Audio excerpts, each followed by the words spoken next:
Hey guys, welcome back to Next Level Gardening. It's May, can you believe it? The great part about May is you can feel the sun on your face, the weather's warming up, there's optimism in the air for the garden that's on its way, or should be on its way.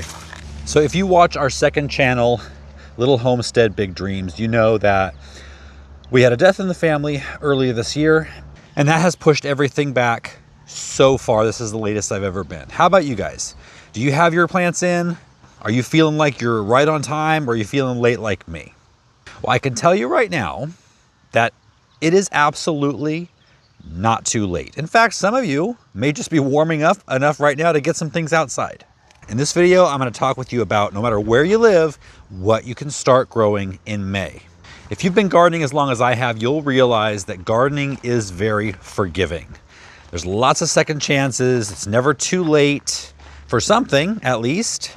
You don't have to have it all planned. You don't have to be ready to go January 1st. You can start messy. You can start late. But if you start, magic always happens. All right, quick garden nerd moment. Your USDA zone matters, but not the way you think. It mainly tells you your average winter lows, but it doesn't tell you what the weather is like in May. If you're in zones 3 through 6, your weather is probably just now starting to warm up, where seeds will start to pop. If you're in zone 7 and up, welcome to the jungle. It's time to get the warm season crops going. Either way, there's a list of things you can still plant. Because there is such variance in what you can plant depending on where you are, we have created our free planting calculator and garden companion. You can get it at plantingcalculator.com. Again, totally free. But all you have to do is put in your zip code and it will tell you when it's time to plant and how to do it, and full growing guides for everything you want to grow. I'll leave a clickable link down in the video description. If you're in a place that's still cool in May, great news, you still have some time to get some delicious cool season crops in. And here's what you can sow right now. Romaine, butterhead, even loose leaf lettuces. Sow them thickly and harvest baby greens if it gets too hot outside. Spinach is another great one. If you want bigger harvests before the heat kicks in, look for fast maturing varieties like Bloomsdale or baby leaf. If you like radishes, cherry bell, French breakfast are two good ones. They go from seed to harvest in under 1 month. This is a great time to plant carrots and beets. If you get them started now before the weather heats up too much, they'll be able to grow and mature through the heat of summer. If you still have cool days, you still have a chance to get peas in the ground. Sugar snap, snow peas, shelling peas. They climb and love the still cool weather in early May. Trellis them with a simple bamboo teepee or some old sticks tied together. If it starts getting too hot before you planned, you can always harvest the pea shoots, the little ends that have the tendrils, maybe a flower, a couple of tender leaves. They're great in salads and stir fries. If it's warming up, but you want to try some of these anyway, plant them in partial shade, and that will at least give you a better chance. Now, if you're past your last frost date or are very soon, it's time to start thinking about warm season crops. Tomatoes are the undisputed king among warm weather crops to grow. They're the most popular crop to grow in the entire gardening world.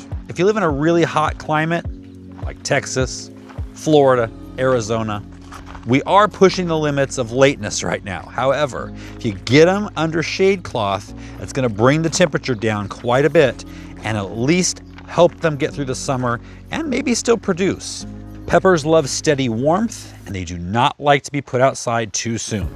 So make sure your nights are 50 degrees Fahrenheit or above, or you're going to stunt your peppers' growth and they may never recover. Winter squash and summer squash are great to put in right now, and you can direct seed them into the garden. They'll be up in possibly less than a week and they grow really fast.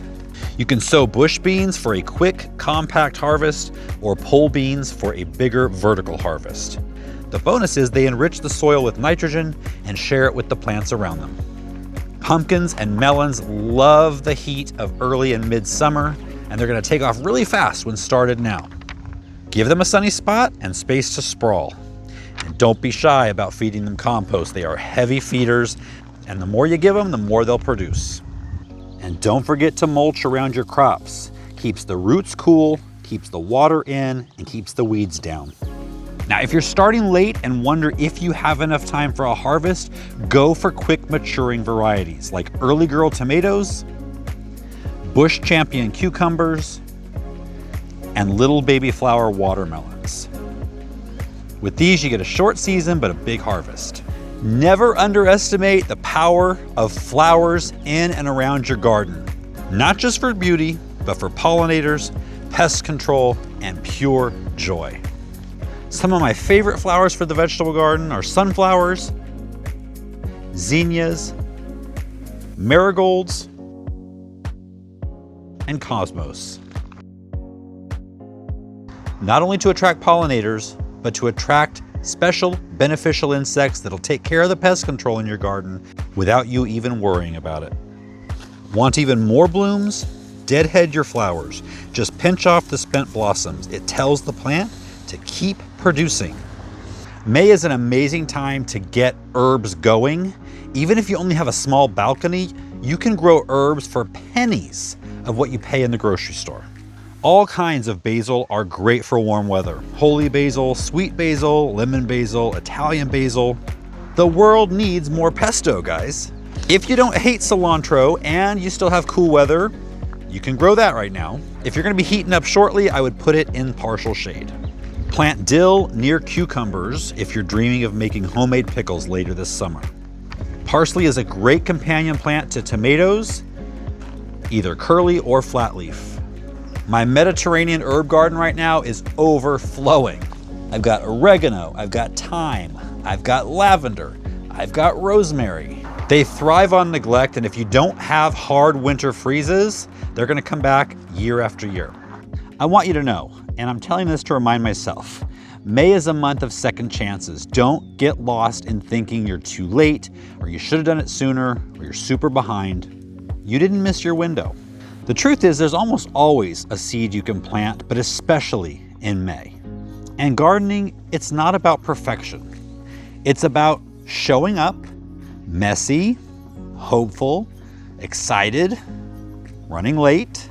Just trust that something beautiful will come out of it. All right, guys, what are you planting this month? Let me know down below. I always love to hear what you're growing. Again, get the link to our planting calculator down below. And I think I'm gonna put a video right here for you to click on if you are ready to grow companion plants. These are scientifically proven companion plants and what you should grow them with. I'll see you next time.